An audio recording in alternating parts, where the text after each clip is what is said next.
अभी उसे क्या लग रहा है कि जो मैं चल रहा हूँ ये मैं ही हूँ।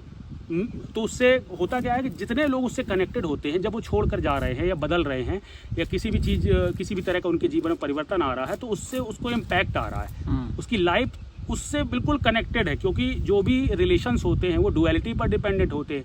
ऐसा तो नहीं होता ना। देखो, बोलने को तो हम अपने आप को इंडिविजुअल बोलते हैं। इंडिविजुअल का मतलब क्या होता है कि हमको डिवाइड नहीं किया जा सकता।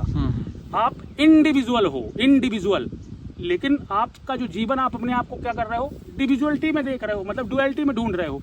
लोगों को अपने साथ जोड़ने का प्रयास कर रहे हो, अपने आप को लोगों से अलग समझ रहे हो, जबकि आपको इंडिविजुअल रहना था। अपने आप को इस संपूर्ण जगत के साथ अपने आप को देखना था।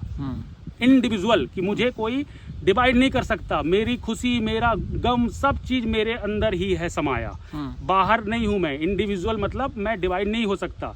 इस तरीके से आप अपने आप को इंडिविजुअल बोलते, लेकिन आपने इंडिविजुअल का मीनिंग ही गलत कर लिया।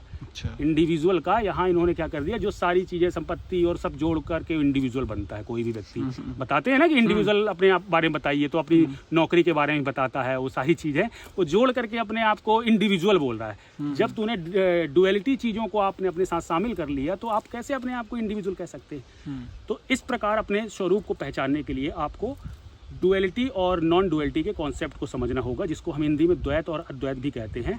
अद्वैत का अर्थ होता है कि इस संसार, इस जगत में केवल एक शून्य तत्व है, इसके अतिरिक्त जो भी चीज़ है वह उसको पूरा करने के लिए भौतिक जगत है।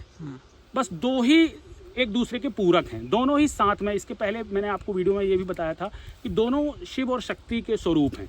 तो दोनों को मिलाकर के जब आप अपनी देह को देखने लगोगे, तभी आप अपने आप को पहचान पाओगे।